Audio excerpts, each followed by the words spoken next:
pa' conquistar, una de cal y otra de arena, que aunque no sepa bien cuál es la buena, que estén las dos es fundamental, que si lo dulce empalaga, la sal me deja seca. Busquemos entre los dos la ideal combinación, busquemos entre los dos una agridulce solución.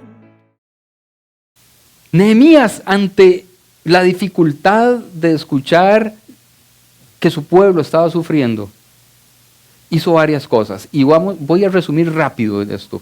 Hizo varias cosas. Al escuchar esto, que su pueblo estaba sufriendo y que la ciudad estaba despedazada, estaba destruida, estaba en ruinas, dice, me senté a llorar. ¿Cuántos se han sentado a llorar por algo que les pasa? Levantando la mano. Yo ayer casi me siento a llorar. Sí, por una situación que nos pasó. Pero me levanté también hoy en la mañana porque tenía que venir a dar una charla, si no, mentira. Me levanté, dice, me senté a llorar, hice duelo por algunos días, ayuné, oré a Dios del cielo. ¿Y cómo fue esa primera oración? Esa primera oración fue muy larga de Nehemías y dice, Señor, Dios del cielo grande y temible, que cumples el pacto y eres fiel con los que te aman y obedecen tus mandamientos. Vean las palabras que yo subrayo. Grande, que cumples, que eres fiel. ¿Dios es fiel o no es fiel? Siempre es fiel. Él siempre cumple su pacto y su pacto es buenos planes para ustedes y para nosotros, para mí también. Pero también confieso, dice que los israelitas, entre los cuales estamos incluidos mi familia y yo, hemos pecado contra ti. Y también esto es muy importante, entender que Él es el fiel y nosotros no. Nosotros constantemente le fallamos. Y sigue la oración. Recuerda, te suplico lo que dijiste a tu siervo Moisés, si ustedes son infieles y yo los dispersaré entre las naciones, pero si se vuelven a mí, obedecen y ponen en práctica mis mandamientos, aunque hayan sido llevados al lugar más apartado del mundo, los recogeré y los volveré a llevar al lugar que escoja para donde habite yo. Dios cumple esa promesa. Empieza Nehemías a pedir en esa oración. ¿Qué sigue? Ellos son tus siervos y tu pueblo al cual redimiste con gran despliegue de fuerza, poder. Señor, te suplico que escuches nuestra oración, pues somos tus siervos y nos complacemos en honrar tu nombre. Y te pido que a este siervo tuyo le concedas, ¿qué? ¿Cuántos quieren éxito en la vida? No los escuché, así no creo que lleguemos. Ok, éxito. ¿Han orado así? Señor, dame éxito. ¿Han orado así o no? Pues yo esperaría que en estas últimas semanas que hemos estado estudiando esto, esta sea una oración buena para usted y para mí. Señor, danos éxito. Dame éxito. Y ganarse el favor de este hombre que era el rey Artajerjes. Esa fue su primera oración. Dame éxito. Pero tuvo una segunda oración. El rey le dice, ¿qué quieres que haga? Preguntó el rey. Así que Nehemías oró en silencio a Dios del cielo. ¿Cómo pudo haber sido esa oración, esa segunda oración? Le tenía que pedir al rey todo.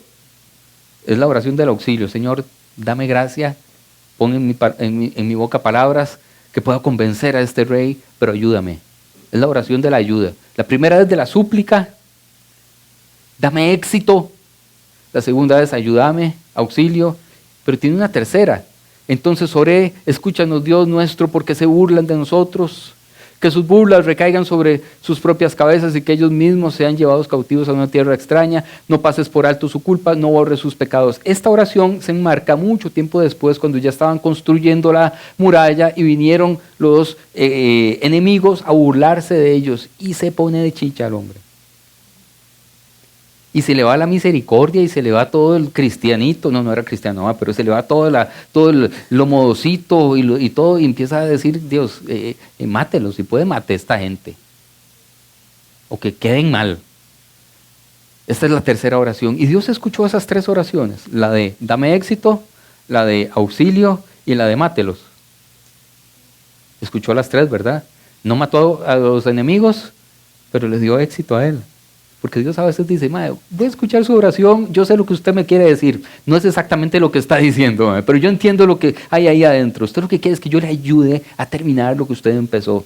Los demás, las burlas, los obstáculos, se van a tener que quedar callados. Y ese va a ser su mayor satisfacción. No que yo los mate, sino que ellos vean su éxito. ¿De qué les sirve muertos? Nos sirve que vean que ganamos, ¿o no? Nos sirve que los enemigos vean que Dios nos bendijo, ¿o no? Así que la primera fue después de llorar y pidió éxito, la segunda fue en silencio, pidió auxilio, la tercera fue enojado y pidió venganza. Y yo quiero que recordemos un resumen de todo esto. Se sentó solamente una vez a llorar, oró 3 veces, en realidad son 12 a lo largo de todo el libro, pero estudiamos 3.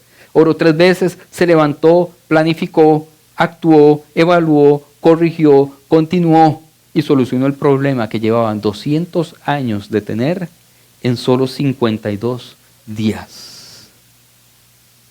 Y yo creo que nosotros tenemos mucho que aprender de él y de personas como Nehemías. Yo quiero pedirle a Gerald y no sé quién más nos iba a ayudar a poner aquí los sillones y ya casi vamos a traer a los invitados, a pedirles que pasen para acá. Yo invité a tanto a Andrés, yo le digo Rocha de cariño, y a Pri, que es Priscila, le digo Pri de cariño, aunque todo el mundo la conoce como Pri también, los invité porque los admiro mucho, porque yo he seguido la trayectoria de ellos dos en su vida profesional, en su vida familiar, en su vida personal. Los espío mucho, los stalkeo, no, mentira, pero es que los conozco hace muchos años. Entonces quiero que ellos nos cuenten parte de su historia, uniéndola a esto de una cal y una de arena, a la persistencia, a ser consistentes con una visión personal y seguir adelante. Entonces yo quiero que se presenten ustedes dos, cualquiera de los dos puede empezar. Voy a decir Pri mejor, porque ya veo que se están ahí como viendo a ver quién. ¿Con timidez o sin timidez? Usted mándese. Bueno, buenos días, yo soy Priscila, tengo un negocio desde hace varios años, impulsado por Dios, pero con un objetivo principal que es dar trabajo a mujeres. Excelente. Hay como 2 hombres nada más, pero es que no se puede decir que no. Excelente, muy bien. Andrés. Buenos días, gracias por la invitación. Yo soy Andrés Rocha, yo soy, integrante de Interludio. Conocí a José hace mucho tiempo y soy médico. Ok, excelente, bien. Ahí eso es como yo les dije, al principio digan como el resumen, lo más concreto posible, y ahora vamos a desgranar esto, porque detrás de esas 2 palabras con las que ellos se presentaron hay mucha historia. Pri, lo primero que me gustaría saber de vos es, ¿de dónde venís vos?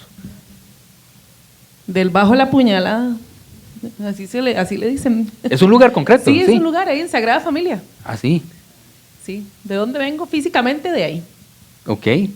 ¿Y qué de todo lo que, de todo ese contexto donde, de tu familia, toda tu primera parte de la vida, te equipó o más bien no te equipó para ser la persona que sos ahora? ¿O qué elementos podrías decir?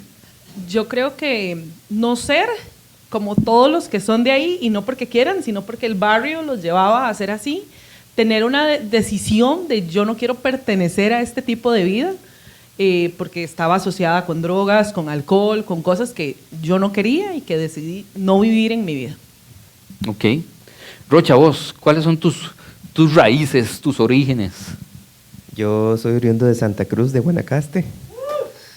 Opa, ahí. Sí. Ahí, de hecho, todavía están mis papás. Entonces, de vez en cuando vamos para allá. Ok. ¿A qué edad ustedes dos, digamos, podrían decir que salieron vos de Guanacaste y vos de, ¿cómo se llama el lugar? Ya ahora de Zampa. Después ya nos pasamos a de Zampa. Ok. ¿A qué edad? Algo está pasando con mi micro, ¿verdad? Yo creo que no hay una edad que yo le pueda decir, pero sí un momento en el que uno decide a dónde quiero pertenecer, indiferentemente del lugar, ¿verdad? Sino cuál es la persona que yo quiero ser o a qué, porque normalmente las personas en esos barrios están destinados a no estudiar, a las drogas y todo eso, sino decir qué quiero yo hacer con mi vida. No te puedo dar un dato exacto, pero por ahí del colegio uno dijo, no, esto no funciona así. Ok. ¿Vos, Rocha? Cuando entré a la universidad. O sea, saliste de ahí para estudiar, para llegar a San José y estudiar. Ahí fue más o menos cuando yo te conocí, hace poquitos años. Ok, cuando ustedes hacen eso, ¿ya tienen algo concreto en mente o todavía no tienen nada en concreto? ¿Están como tanteando? Supongo que obviamente la experiencia de cada uno es distinta, pero me gustaría saber esos primeros años, los primeros trabajos, porque no necesariamente eso refleja donde hoy están y lo que han logrado hasta hoy. ¿Cómo fueron esos primeros años? Cualquiera de los dos. Cuando yo terminé el colegio, o sea, yo dije, no, ahora sí, yo voy a entrar a la universidad como una persona normal que va a la universidad. Y entonces hice examen en el TEC y gané para ser profesora de matemáticas. Ese es como mi sueño frustrado. Y fui como 15 días, pero mi mamá me dijo, no, es que eso no lo podemos pagar. Usted fue a un vocacional para que se ponga a trabajar. Entonces lo que ocupamos es que trabaje. Ok. ¿Vos? Bueno, fue interesante porque sí, yo desde carajillo, yo sabía que quería estudiar medicina. Entonces me acuerdo porque en ese momento, como dando contexto, mi papá conoció a mi mamá en el colegio y surgió el amor y surgí yo. Así de rápido. No tenía trabajo, ninguno de los dos. fue muy efectivo. Entonces, pues mi papá empezó a buscar trabajo. Yo me acuerdo que en ese momento en la escuela mi mamá vendía empanadas para ayudarle a mi papá a pagarse los estudios. Aparte, mi papá obviamente también trabajaba y estudiaba. Y en ese momento, allá en Santa Cruz, el tiquete o digamos el viaje de Santa Cruz a Liberia, donde él estudiaba en la UCR en Liberia, costaba 20 colones. Entonces, y yo me acuerdo que decía yo que le ayudaba a mi mamá, ¿verdad? Pero en realidad era para comerme las empanadas que sobraban. Ah, muy bien. Eran muy ricas. Y, ok, ¿me escucho? No. Sí. Ok, porque yo no. Aquí algo me cambió aquí, pero bueno, si ustedes me escuchan, todo bien. Entonces, yo quiero preguntarles cosas muy específicas ahora y me gustaría que se tomen el tiempo para contarlas. O sea, que no importa, o sea, aquí nos quedan unos cuantos minutitos y quiero que ustedes puedan sentirse libres de contar. Ok, ¿qué ha sido lo más... Quiero hacer la primera pregunta así. ¿Cuál ha sido la pelada más grande en este camino? La experiencia más ruda, no tanto en términos de obstáculo en sí mismo, porque ya vamos a hablar de eso, pero ¿cuál ha sido la pelada, el error más grande que han cometido en este camino para llegar donde están ahora? Que ahorita les voy a contar bastante bien. Yo colecciono. Tengo varias, pero vamos a hablar de una. Yo siempre soñé con tener un negocio propio. Fui durante muchos años asalariada de bancos, pero yo siempre soñé con tener un negocio propio. Y lo más fácil es vender cosas. Eso es lo más sencillo, compro y vendo. No hay que meterle mucha mente. Entonces, a Priscilita se le ocurrió hacer esos que ahora sobran un montón, los outlets, los cajones, que uno encuentra bellezas ahí, tesoros. Pero se le ocurrió hacer eso. Entonces, con unos compañeros mandamos a traer unos contenedores. ¿Hace cuánto fue eso? Eso fue hace 7 años, 8 años. Ok. Pero es que eso es una trabajada. Usted tiene que agarrar lápiz, borrador, tajador, microondas, zapatos, todo lo que venga uno por uno y declararlo para pagar los impuestos. Bueno, fue demasiado complicado, pero luego ya decidimos poner una tienda. ¿Yo para qué hice eso? ¿Con qué necesidad? Si yo trabajaba. Pero yo siempre quería para eso.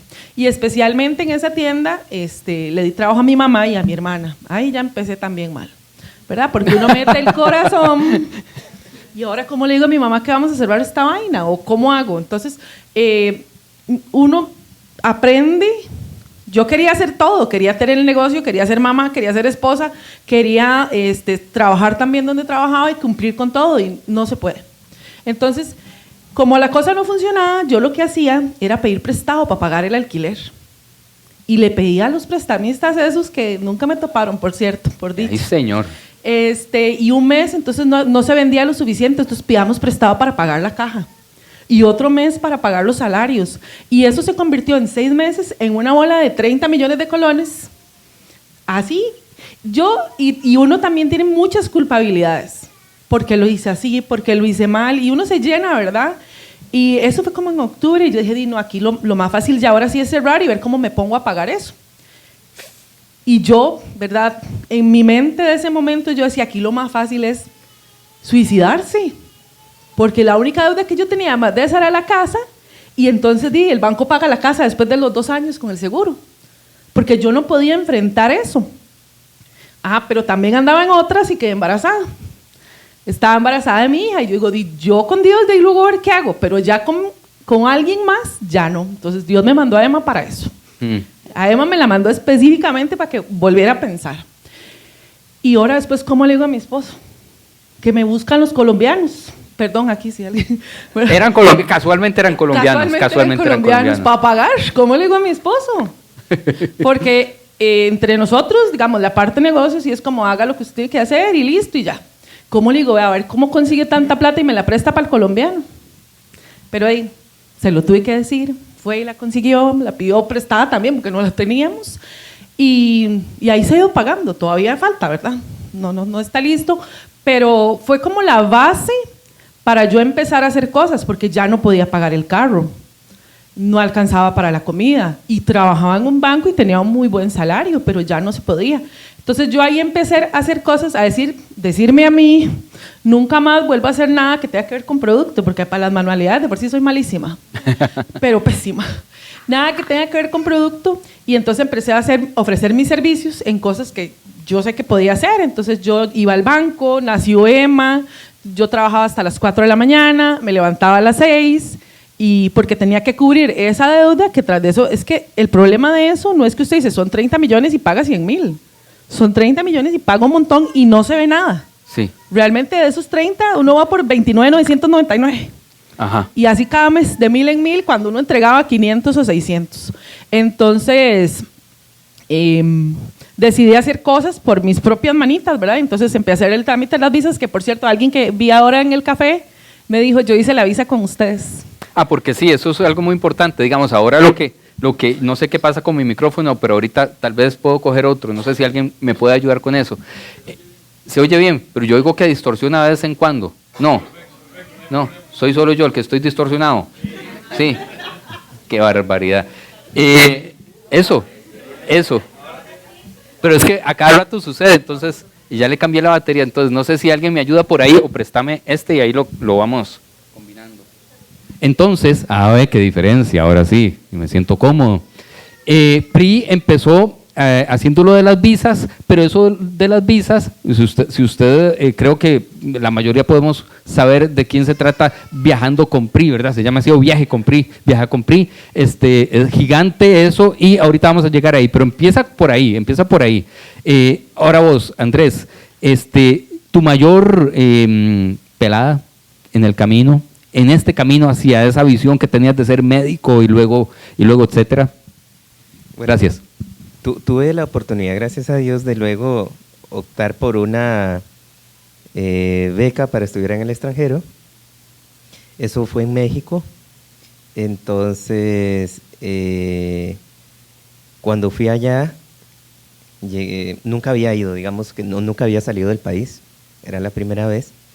Entonces ya llego yo con todos los documentos y demás, me presento en el Instituto X, entrego los documentos y estaba citado, no recuerdo ahorita, digamos que 9 de la mañana. Y ya entrego los documentos y sigo esperando, porque tenía que hacer un examen y entrevista.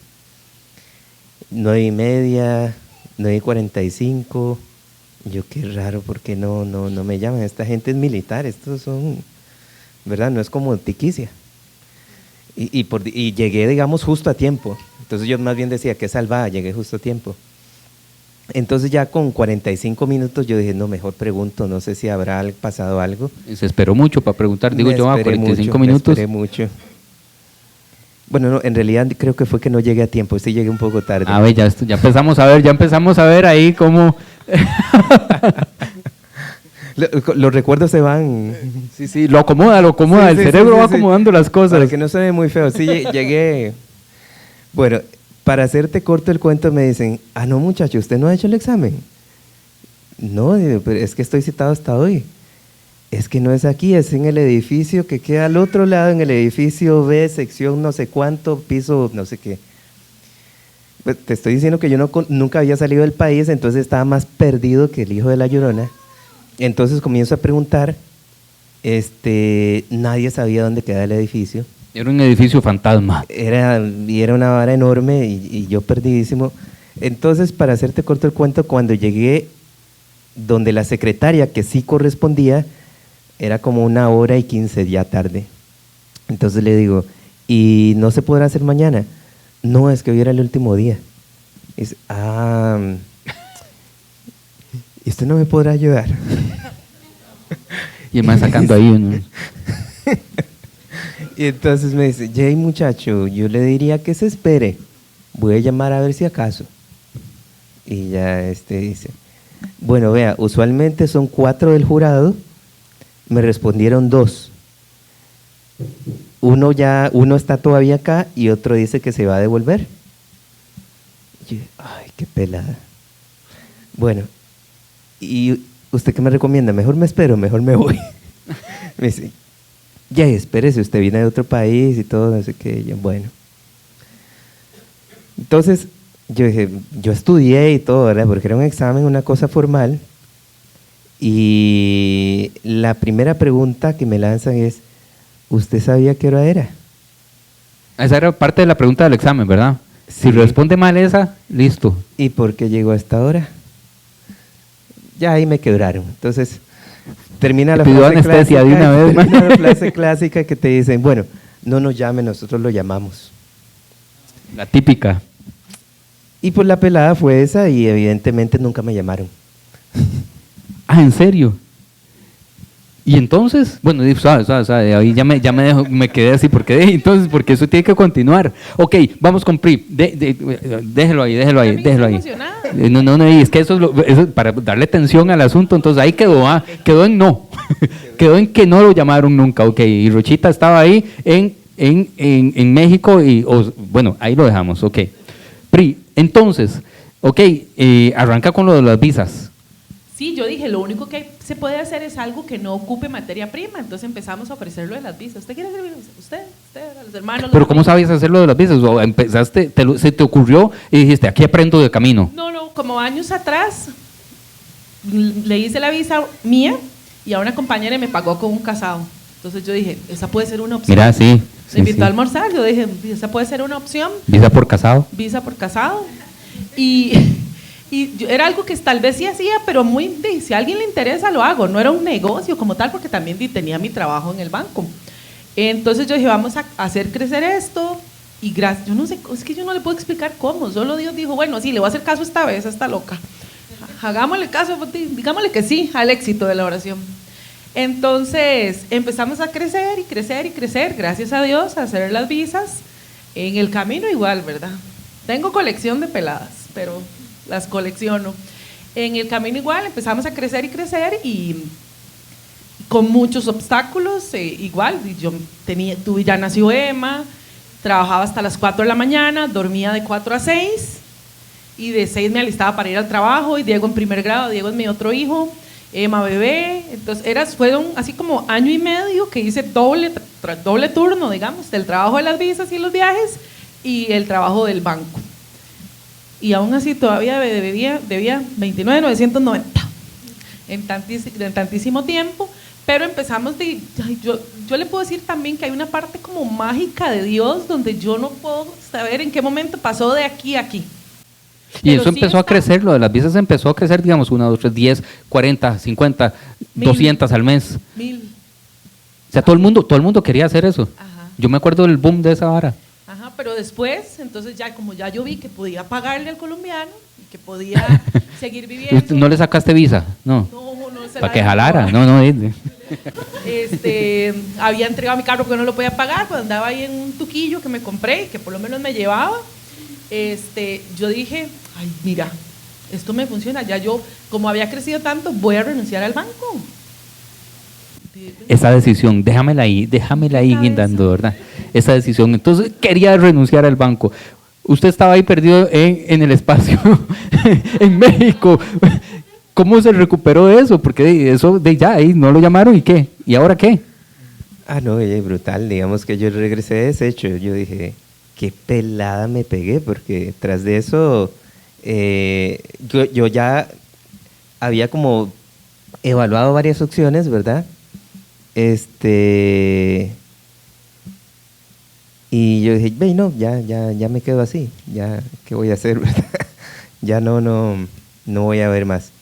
Resulta que después, como en congresos y demás, conocí otro médico muy famoso de la especialidad. ¿Cuál era la especialidad? Eso no lo dan en el país, se llama, bueno, en México le llaman algología y manejo intervencionista del dolor. En el país no hay, lo que hay es como manejo de dolor, pero es como básicamente pastillas, medicamentos y demás. Entonces, esa subespecialidad consiste más bien en procedimientos. Te pongo un ejemplo puntual, un paciente muy joven que tiene despedazada la rodilla y por ser tan joven no es candidato a un reemplazo de rodilla, le sirve mucho eso. Reemplazo de pierna completa. O al revés, un señor que ya es muy mayor y tiene muchas afecciones del corazón, del pulmón, y le dicen, es que usted es muy peligroso por la anestesia, no es candidato a la cirugía por la anestesia, no por la cirugía, también le sirve eso. Ok. Entonces, yo conocí esa opción, entonces igual me fui a presentar. Pasaron 3 años, porque en ese momento cuando uno terminaba, bueno, creo que todavía con la caja uno termina y luego tiene que hacer unos años de retribución cuando haces la residencia acá. Pasó ese tiempo y me presenté otra vez, igual estudiada y toda la cosa, y no sé cómo lograron ver, ¿verdad? Detectaron, dice, pero usted ya se había presentado acá. En el mismo lugar, o sea... No, era en otro lugar. Ok, lo tenían pero Ya estaba pintadísimo, fichado. Y le digo, JC. ¿Y no le dijeron, usted fue el que llegó tarde al examen? Sí. Yo creo que no sabían tanto, pero bueno. Y le digo, sí, efectivamente. ¿Y qué pasó? No se dio. Cosas de Dios. ¿Verdad? No era la voluntad del Señor en ese tiempo. No voy a contestar más de lo que me pregunten. Si ya me preguntan. Lo básico. Claro, porque si no me la pelo más. Yo ya aprendí.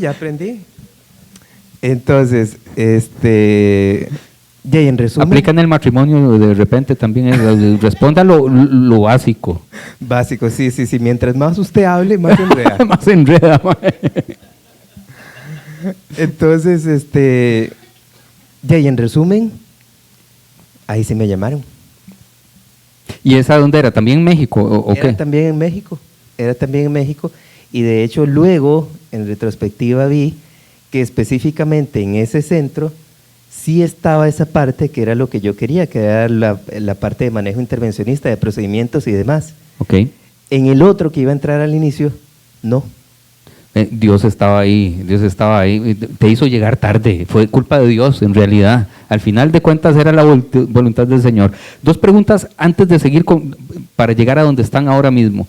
¿Qué los ha hecho a ustedes pensar, yo quiero seguir? O sea, ¿por qué seguir? ¿Por qué volverlo a intentar? O sea, ¿qué es lo que hay en usted o qué efectos tiene también el entorno, la familia, los amigos, la iglesia, Dios o uno mismo? Y vos también, ¿qué te hizo decir, no, yo voy a seguir? Es más, quedamos en que ibas a renunciar. Vamos por ahí entonces. ¿Qué te hace pensar que renunciar va a ser mejor porque esto se viene buenísimo? Bueno, primero hay que seguir porque había que pagar. Bueno, sí. Esa era la razón principal. Porque había crecido mucho y porque yo siempre he querido tener un negocio. Yo fui muy marcada, por ejemplo, nosotros somos 5 hijos. Mi mamá a los 23 años ya tenía 5 hijos de 3 papás diferentes, tenía 3 horarios de trabajo diferentes, nunca la vimos. Me cuidó el vecino, mi abuela, quien sea. Entonces yo quería estar en la casa para mis hijos, trabajando, aunque sea, pero por lo menos me ven. Pero quería estar en la casa para ellos y cambiar como ese formato del que yo venía. Entonces yo dije, bueno, es una oportunidad para renunciar al banco. Lo hice, pero sabiendo que durante 18 meses trabajé doble, solo dormíamos 2 horas, pero también está ahí la parte que usted dice, ¿verdad? Hoy es la base de eso. Yo pude haber dicho, no, venga ahí, llévese lo que tengo, que ni tenía nada, pero pude haber dicho otras cosas, haber pensado otras cosas, pero en la parte de perseverancia era, yo tengo que lograrlo. Y entonces también uno cargaba con mucha culpabilidad, porque la plata no me la comí en confites, ni en paseos, ni en fiestas, ni en guaro, pero sea como sea, era mi responsabilidad pagarle a ellos. Entonces, decidí porque empezó a funcionar. Yo ahí sí, la verdad, sí le puedo decir, Dios dijo, bueno, creámosle a la oración del éxito a esta loca. Él dijo, démosle la oportunidad. Entonces ya yo renuncié al banco y todo bien. Pero a los 9 meses viene una pandemia. Pucha. Donde usted no se podía subir a un avión. O sea, sí, ¿visa para qué? Y la embajada estaba cerrada. Y no, sí, bárbaro, sí. Y ahora, ¿para dónde? Pero yo tenía un arreglo con mi esposo. Y él me dijo, cuando usted sabe, él es el inteligente de esta relación. Él es el que piensa, yo soy la que solo hago, así lo que eras. Decía, si usted va a salir de trabajar, por lo menos tenga un par de meses ahorrados de salario. Porque si después no le alcanza, ¿qué va a hacer? Oiga, que yo no le mentí, le hice caso. Porque llega la pandemia y yo ¿de dónde agarro? Y uno decía, tranquilo, si esto va a durar 15 días. Ya casi, o sea, pues, arreglan esta situación y ya. Pero entonces vino la pandemia, no se podía hacer nada, igual no podíamos ni salir de la casa. Y entonces yo digo, ve, aquí la cosa es vender jabón, porque es lo que la gente está ocupando para lavarse las manos, pero en forma de Mickey. Porque si vendemos de ahí, sí, me acuerdo de los jabones de Mickey. En forma de Mickey. Y para mí era muy fácil, hágale 3 huecos a un palito, a cualquier pieza y ya sale la espuma. Jamás. Duramos como 3 meses haciendo unos robots y formas de cómo hacer para que la piecita saliera y cómo se iba a conseguir. Íbamos a un lugar que es muy pequeño, pero es muy grande. Entonces comprábamos los jabones de unas botellas y entonces había que hacer que la pieza calzara en esa botella. Y para que luego no salía Mickey, salía Winnie Pooh, o salía una bola completa. No. Yo vi un video de esas pruebas. Sí, yo recuerdo. Aquí está la pieza, por cierto. Después ya funcionó. Qué bueno. Pero ya se iba acabando la necesidad de correr, de urge ya tener la plata, porque igual había que pagar la escuela, había que comer, había que pagarle al colombiano, había que pagar la casa. Pero después lo logramos. Después de muchas piezas. Es impresa en 3D. Entonces después también mucho orgullo porque después de que lo logramos, de miles de pruebas, la piecita, otra empresa las imprimía. ¿Y ahora por qué de Mickey? ¿Por qué fue esa decisión? Porque era como enfocado en lo que nosotros hacíamos, los viajes a Disney, las visas a Estados Unidos, entonces para que se vendiera. Y entonces, ahora eso sí, ya no venden ya no sirve porque es que solo eran las botellas de ese lugar. Entonces... Ok, una pregunta más ahí, porque ahí brincaste un montón, digamos, estabas haciendo visas, pero lo de Disney no llegó tan rápido, sí, o no fue tan automático. Entonces, ¿cómo fue que de repente ya Mickey es tu jefe y luego ya vos ya casi sos la jefe de Mickey? No, o sea, yo creo que es un regalo de Dios ante la perseverancia, ante el decir, yo sigo porque sigo y busco, y si hay que vender empanadas, vendemos empanadas, pero en forma de Mickey. Hacemos, digamos, porque eso es lo que con orejas. Con orejas. Madre, sería yo me la como. Una oreja de frijoles, una oreja de queso, y la otra de carne, la jupa de carne. Madre, vean, la patentamos y nos hacemos ricos todos. Lo de Disney, como empezamos a hacerlo de las visas, hicimos un grupo en Facebook. Es interesante porque el grupo en Facebook yo lo hice porque le pedí a otra persona que tenía un grupo que si me dejaba poner ahí, que cuánto me cobraba, que nosotros ofrecíamos el servicio de las visas, y me bailó como 4 meses. Y yo dije, yo puedo hacer mi propio grupo, ¿qué es la cosa? Entonces, claro. Y es un clic de darle nombre, grupo, en Facebook. Y el grupo empezó a crecer y hay gente que decía, no, espérese, ya me acordé. Yo dije, yo había ido a Disney solo una vez en la vida. Y yo dije, yo voy a dar tips para ir a Disney. Sí, me acuerdo de los tips. Yo voy a dar tips para ir a Disney, pero el que va a Disney ocupa la visa.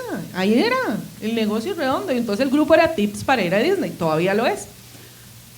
Pero el fin era las visas. Yo no sé cómo llegó en Argentina ese grupo, no tengo idea. Que ella me decía, yo puedo ofrecer los paquetes de Disney. Yo venda esa vara porque yo no vendo eso.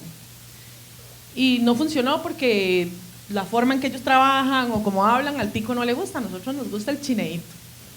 Entonces dijo, usted no lo quiere hacer, y yo no, o sea, Emma estaba bebé, o sea, eran tantas cosas, y otra vez al mes, usted no lo quiere hacer, y yo no, y al otro mes, y yo démosle, a ver qué, y eso fue como pasó lo de Mickey, así de mágico, así de Dios. Qué chivísima, súper, ok, dejémoslo ahí, sigamos con vos. Entonces, te vas a México, ¿verdad?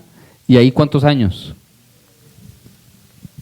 Ahí fue otro escenario porque, como bien dice Pri, eso es interesante y uno se da cuenta hasta que interactúa con otra gente. Los ticos somos como muy chineados. Sí, es cierto. En el trato, el servicio al cliente, si te vuelven a ver feo o algo, dice, no vaya ahí. Ahí lo tratan mal. Un maltrato ahí, sí. Y no es que te traten mal, es simplemente una cuestión cultural. Entonces en México fue un choque tremendo por esa parte, porque allá la parte de las jerarquías Son muy marcadas. Muy, muy marcadas. Digamos, si aquí hay, allá es el doble, porque además de eso está la cultura militar. Yo tenía muchos compañeros, muchos colegas que trabajaban en la naval. Entonces me decían eso, que madrugaban y todas las cosas y que todo lo del ejército. Y es interesante porque de hecho los mexicanos los meten ahí, pero es porque los becan. Claro. Les logran pagar los estudios. Entonces, pues era una cultura militar, era eso que yo sabía que tenía que madrugar para hacer todas las cosas del hospital, pasar visita a los pacientes. Yo sabía que podían mandarme mi jefe o mi supervisor 3 artículos en la medianoche y me dice, ocupo que me resuma esto para mañana. Cosas así, ¿verdad? Que acá uno jamás, ¿verdad? Te acusarían de... Sí. Entonces, sí fue un cambio, un choque cultural muy, muy, muy fuerte, porque uno no está acostumbrado a esa presión, a esa intensidad de demanda. Yo sabía que era estudiar de lunes a domingo y trabajar, ¿verdad? Yo tengo que preguntarte algo aquí, que no sé si mi mente me está engañando ahora o no, pero para esa etapa, ¿qué implicaba también dejar todo en Costa Rica? Dejaste muchas cosas, ese tiempo de estudios. Sí. Yo creo que por ahí quería también que nos conversaras. Desafortunadamente, para cuando yo entré, México estaba entrando en crisis en la parte económica. Vino lo de Trump, creo que también vino un desfalco con Pemex, XY. Entonces, para esos años, logré entrar, pero ya no era becado. Solo estaban becando a los nacionales, a los mexicanos. Entonces, gracias a Dios, desde que yo salí, más o menos tenía en mente lo que quería hacer, había ahorrado, y esos 3 años de atraso me sirvieron para ahorrar más. Entonces, pues una por otra, vino eso, pero afortunadamente también el cambio de peso colón, por eso también fue súper favorable para mí. Entonces, por así decir, mis ahorros casi se duplicaron en ese sentido con respecto al peso mexicano. Claro. Fue una ayuda enorme, enorme, porque yo sabía que dependía totalmente de mí. Y otra cosa, por ejemplo, yo trataba de comer siempre en el hospital o cosas así, y ya después de unas 2 diarreas, yo podía comer en cualquier esquina de México, que es lo más delicioso y más barato que hay. Sí, claro, tienes razón. Sí, el estómago empieza ya ahí a decir, sí. Ahora se acostumbró. ¿Cómo no? Ok, ¿cuántos años estuviste ahí y regresaste acá después de 4 años? Creo que fueron 3 años. Fueron 2 años y pico.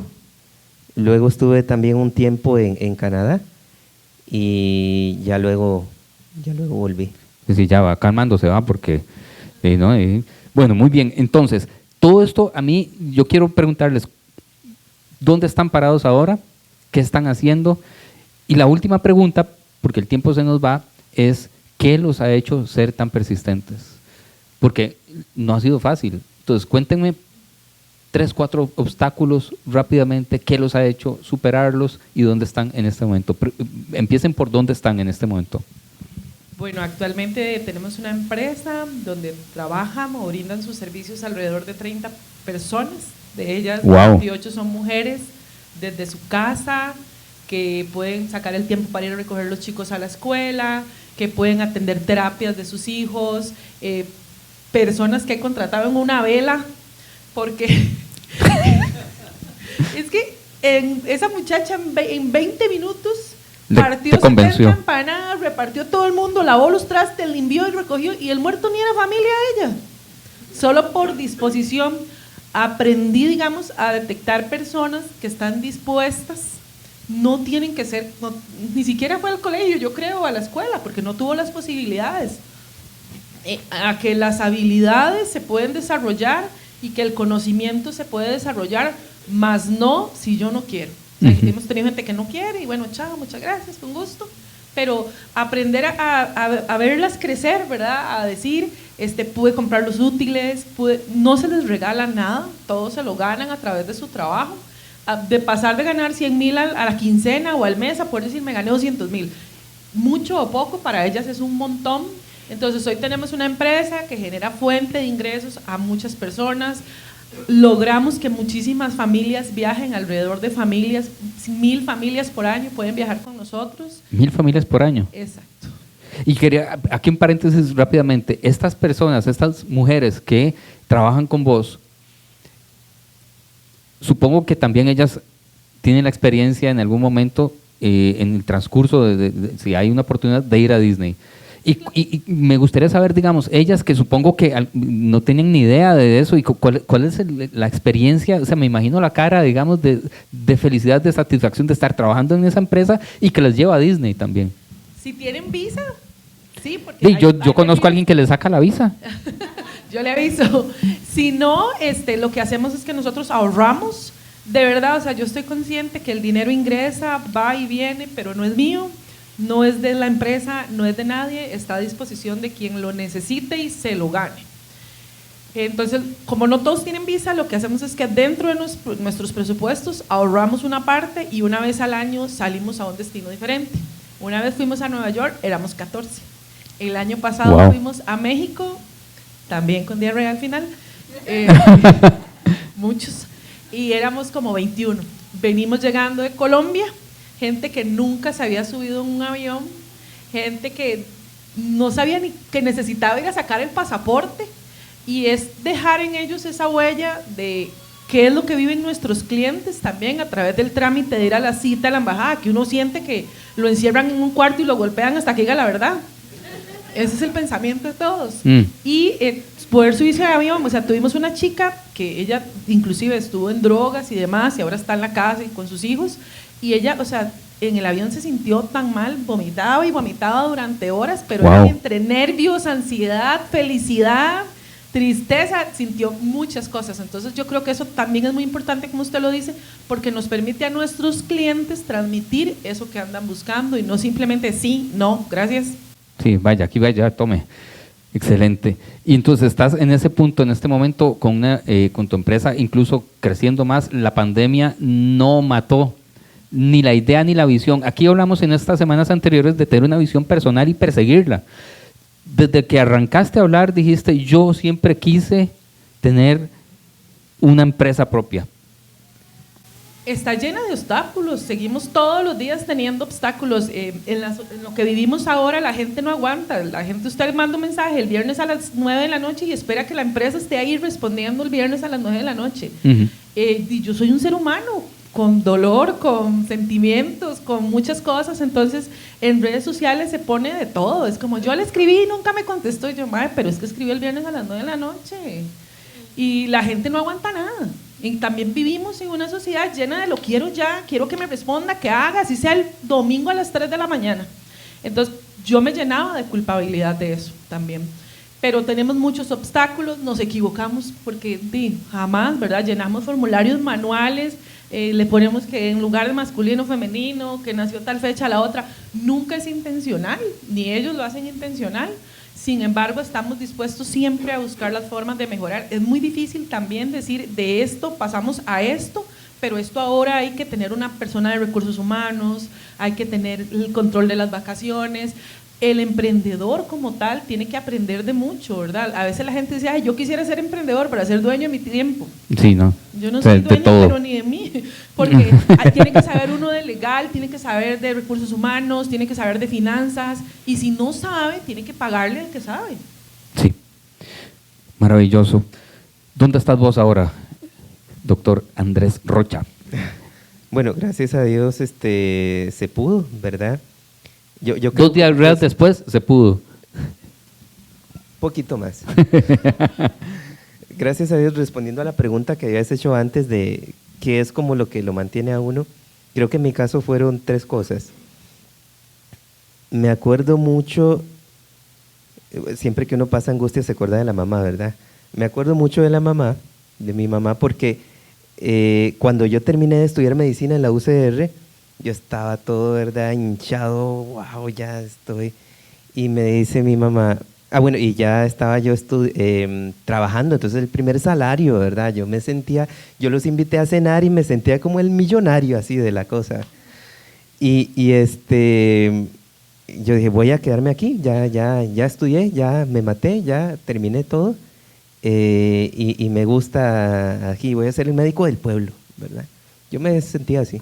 Y me dice mi mamá, bueno, ¿y qué va a hacer? Y ahí como que ya se me fue la vida estudiando, ya llegué. Como que, ¿qué voy a hacer? Y dice, sí, usted es médico general. Usted no es nada, usted tiene que seguir estudiando. Y mami, ¿cómo que se...? Comité de apoyo, pero muy bien, muy bien. No es Y nada. entonces, sí. Me dice, ve a su papá, clásico, ¿verdad? Siempre ve a su papá, Le llovió. él se hizo profesor, pero él siguió estudiando. Y yo, bueno, ya está bien. Pues a regañadientes fue que yo seguí estudiando en ese momento. Ya después, me gustó, por eso me embarqué y seguí estudiando más. Y fue así que luego salí del país y hice esa subespecialidad. Gracias a Dios, ahora está eso. Creo que en el país somos como 10 o 12 nada más en esa subespecialidad. Trabajo tanto en lo privado como en la caja, también estoy medio tiempo todavía. Y otra de las cosas que me impulsó, por lo menos cuando estaba afuera, era como el orgullo también, porque yo decía, ya entré, ahora tengo que ponerle. Uh-huh. Y lo que te decía de las jerarquías era a tal punto, yo no sé si saben qué es una guardia médica. Bueno, más o menos para los que no saben es que usted entra, no sé... Es como las vigilias que hacemos en la iglesia, pero de doctores, Pero, ¿no? Ajá, yo sé que no duermen. Sí, dependiendo si entras a las 6 o a las 7 y es hasta el otro día a la hora que sales, a las 4, no sé. Entonces, cualquier cosa que pase, usted es el responsable de su área, ¿verdad? Pues uno de mis colegas allá metió la pata, estando en México, y esto es para que veas el nivel de jerarquía que había. No recuerdo ahorita la verdad qué fue lo que metió las patas, pero el castigo fue que lo dejaron de guardia un mes entero. Un mes entero. Entonces, en resumen, el tipo no vio su casa, familiares, su apartamento hasta un mes después. Y parece luz de los Andes, más o menos le pasó ahí. No sé cómo hizo, digamos, con la ropa y demás, pero era a ese punto. Entonces yo, era orgullo y también miedo, ¿verdad? Si metías la pata era el castigo fuerte. Y lo otro que me motivó desde el inicio a esto era mucho pues el trato de los pacientes con dolor, porque son opciones que acá no existen en el país. Yo tenía pacientes que me decían, no, es que yo tenía que ir hasta México, Estados, no sé, porque no existía esa opción. Un ejemplo clásico es los pacientes que tienen algo que se llama neuralgia del trigémino. Es de los peores dolores que hay sí, de hecho antes se le llamaba la enfermedad del suicida. Wow. Porque el dolor era tan fuerte que la persona se suicidaba, no toleraba el dolor. ¿Y qué genera? Bueno, no es el momento como, ¿verdad? Pero me interesa mucho, ¿qué genera ese padecimiento? Es lo que se llama un dolor neuropático, es decir, un dolor de los nervios, y literal, la mejor descripción que siente la persona es como que le cae un trueno en la cara. Esa es como la mejor descripción que puedes tener. Qué terrible. Y eso aquí no había forma de tratarlo. Medicamentos, pero hay un porcentaje que no responde, o hay un porcentaje que de hecho hace efecto adverso al medicamento y tiene que abandonarlo. Ok. Yo los he seguido a ustedes dos de cerca. Recuerdo que también Rocha fue el anestesiólogo de Santi. No se planificó, ¿verdad? Una vez, estabas en el hospital de niños y tocó. Y qué maravilla, yo a los dos los admiro muchísimo por su persistencia, por el éxito que han tenido, pero también porque son creyentes en todo esto, la fe se les ha visto. Entonces, quiero terminar hoy preguntándoles y después orando sobre cómo la fe les ha ayudado a llegar donde están y cómo les ha ayudado a llevar los momentos donde uno piensa, hasta aquí llegué, renuncio, me jalo, hasta aquí, no sigo más. Hablemos de Dios entonces, 2 minutos cada uno y terminamos. Yo creo que cuando uno entiende cuál es el propósito digamos, yo podría dejar todo tirado y buscarme un trabajo o vender empanadas.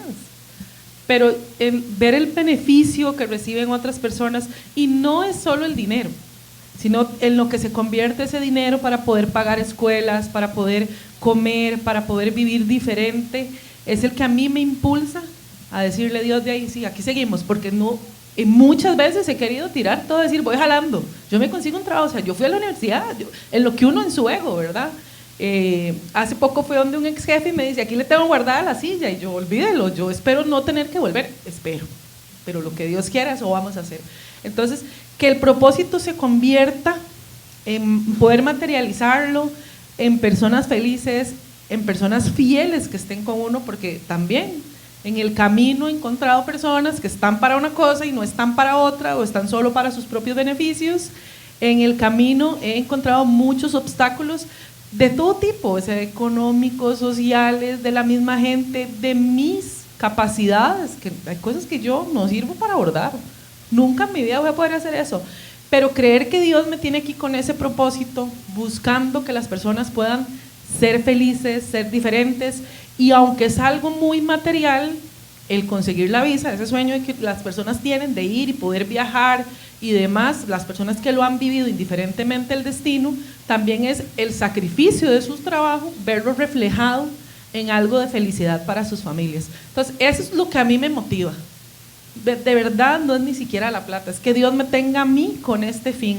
Hay veces que no alcanza, hay meses que usted no está pensando en pasear, hay veces que no, usted no puede, no nos alcanza, entonces uno busca cómo, quitemos, pongamos, pero ese propósito de que las personas puedan ser felices a través de un trabajo que les brinda satisfacción.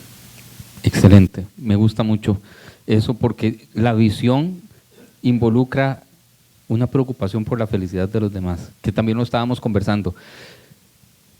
¿Qué influencia ha tenido la fe también en tu perseverancia, etcétera? Vieras que yo creo que eso es de lo más importante, concuerdo 100% con Pri, y lo más interesante es que eso tiene estudios actualmente, con esto de que hablan de la psicología positiva del Dr. Martin Seligman, han descubierto que mucho de tu propósito, tu visión, tu misión de vida es de los principales impulsores y de las cosas que más ayudan a la resiliencia en la persona. Y digo resiliencia porque es precisamente eso, o sea, quizás al inicio no es algo tan bonito y poético, al inicio es, Dios, estoy metido en una bronca que yo mismo me metí, ayúdame, ¿verdad? Al inicio el cristianismo se resume en una situación de angustia en eso, más bien en ese clamor de ayuda, ocupo que me ayuden. Pero ya después posiblemente sobrellevando y conforme uno va avanzando, lo que más te impulsa es tener en mente tu propósito, tu meta. Es interesante porque hasta ayuda en la longevidad. Hay estudios que hablan de los japoneses y ellos le llaman el ikigai, que es el propósito de vida. Y han visto que muchas de estas personas que viven en las zonas azules tienen eso muy arraigado, muy, muy fuerte. Bueno, de hecho acá en Costa Rica tenemos una de las zonas azules, claro, que está en Nicoya. Sí. Y es ese clásico campesino que sabe, ok, esta es mi vida de campo y esto es lo que yo quiero, con esto soy feliz, no necesito más. Uh-huh. Para cada persona es diferente, pero el meollo del asunto está en encontrarlo y poder disfrutarlo con eso. Disfrutar el camino, ¿verdad? Como se dice. Chicos, muchísimas gracias a los dos. Démosles un gran aplauso, por favor. Yo quiero que terminemos hoy orando. Pa' conquistar una de cal y otra de arena, que aunque no sepa bien cuál es la buena, que estén las dos es fundamental. Que si lo dulce empalaga, la sal me deja seca. Busquemos entre los dos la ideal combinación. Busquemos entre los dos una agridulce solución.